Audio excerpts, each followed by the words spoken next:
Karim Adani, c'est un type qui est né à Paris dans le 13e et qui a grandi dans cet arrondissement, donc un pur produit de la ville de Paris, intramuros, précise,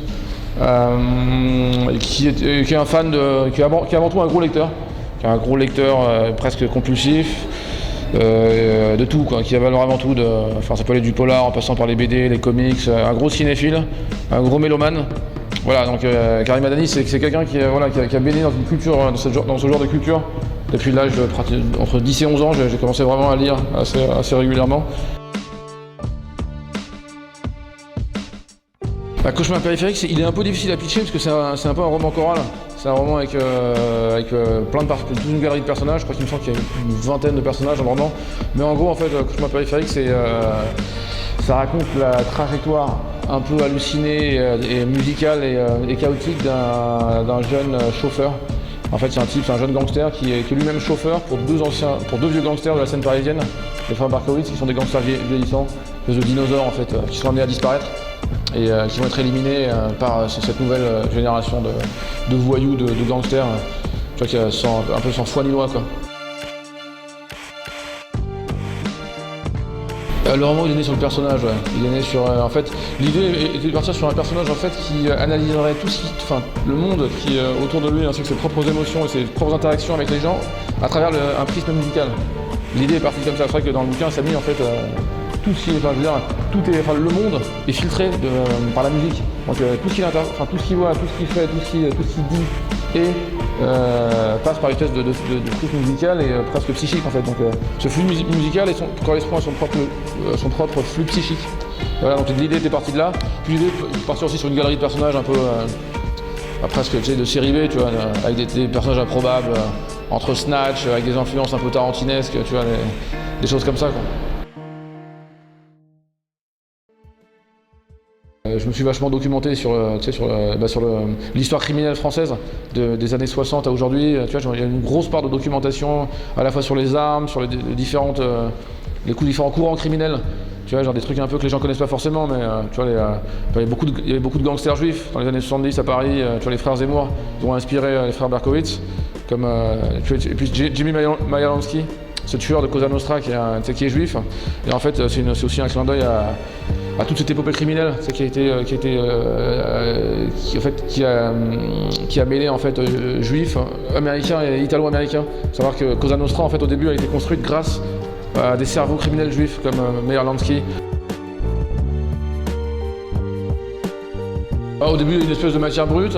Il y a pas mal d'images qui arrivent assez facilement et que je garde. Et ensuite, en fait, l'idée étant que j'essaie de jamais céder à la facilité. Quand une image, une métaphore, une figure de style, une punchline arrive trop facilement, je trouve ça suspect. Et donc j'efface et voilà. Donc une de mes règles, c'est de jamais céder à la facilité. Quand c'est trop facile, c'est qu'il y a un problème. La bande originale de Cauchemar périphérique, ça peut aller pour la faire vite, ça peut aller du premier album de Public Enemy, en passant par Run DMC jusqu'à Sun Ra, Miles Davis, John Coltrane, en passant par même les Beatles, en passant par tu vois, genre, c'est vraiment, c'est hyper large. Ciel liquide, en fait, je m'intéresse vachement aux drogues, en fait. Ça m'a toujours intéressé la drogue, en tant que vecteur, presque, métaphore de quelque chose, qui pourrait toucher vraiment à l'essence même de l'être humain, ontologique, du coup, une espèce de prothèse presque ontologique pour un homme, ou pour un être humain. Et Ciel liquide, il a été écrit sous forte perfusion, Philip K. Dick, William Gibson. Je voulais tenter un peu de cyberpunk, presque anticipation, mais toujours en gardant mon tropisme sur la ville. Je voulais me renouveler, je voulais tenter une expérience avec Ciel liquide, et comme avec Clara Müller, tu vois. Je pense que c'est intéressant, c'est important de se renouveler, parce qu'il n'y a rien de pire qu'un écrivain qui se répète, je pense qu'un auteur qui se répète. Et c'est intéressant pour moi de raconter d'autres histoires. Tu vas refaire encore un énième Cauchemar périphérique. C'est pour ça que Clara Müller, qui est le récit d'une lycéenne de 16 ans en proie du harcèlement scolaire, c'était intéressant pour moi déjà de me mettre dans la peau d'une gamine de 16 ans, d'une lycéenne, tu vois, par empathie presque. Je me suis vraiment mis. Je pense aussi avoir, tu sais, j'ai une amie qui a eu pas mal de problèmes dans sa scolarité. Tu vois, elle avait été un peu la souffre-douleur pour différentes raisons. Enfin, tu vois, Et ça, c'est, tu vois, je me souviens d'avoir croisé souvent dans les couloirs du lycée, en fait, cette espèce de souffrance. Et ça tu vois, un jour, ça m'est revenu, si je racontais l'histoire mais en gardant un côté très, encore une fois, très BD. Parce que tu vois, il y a des illustrations à l'intérieur, puis il y a un côté vachement décalé. J'aime bien mettre la violence à distance. Justement, c'est tellement des fois exagéré, tellement trop grandiloquent, tellement trop extrême. Tu vois, t'as l'impression d'être dans une BD, donc ça met la violence à distance. J'ai pas envie de me prendre au sérieux quand j'écris. Par contre, se prendre au sérieux, c'est le pire truc qui puisse m'arriver, quoi. Les salons, à part le fait que des fois, l'exercice est un peu fastidieux, t'es derrière, t'es assis et tu vois, les gens passent, il y a un côté que j'aime pas trop, quoi. C'est un peu chiant.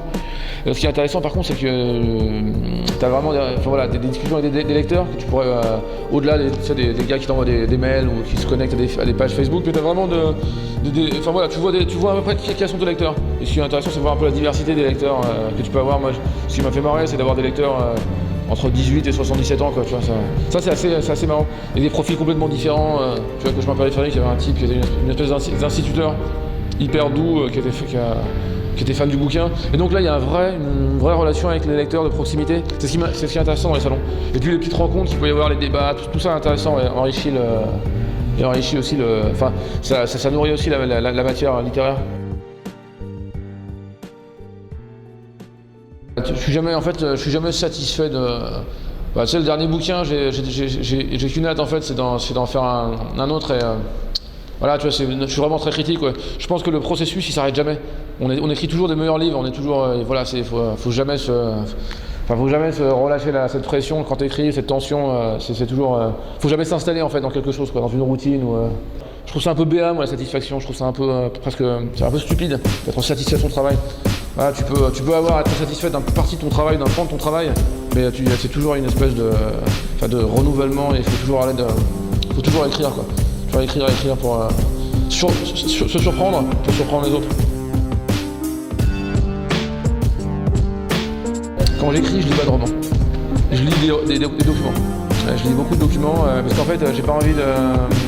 Comment dire, c'est un peu, c'est presque viral, tu vois. Tu vas lire un truc qui va s'immiscer dans ton organisme, dans ton cerveau, tu vas lire une formule dans un bouquin que tu vas pouvoir réinterpréter, dont je fais très attention.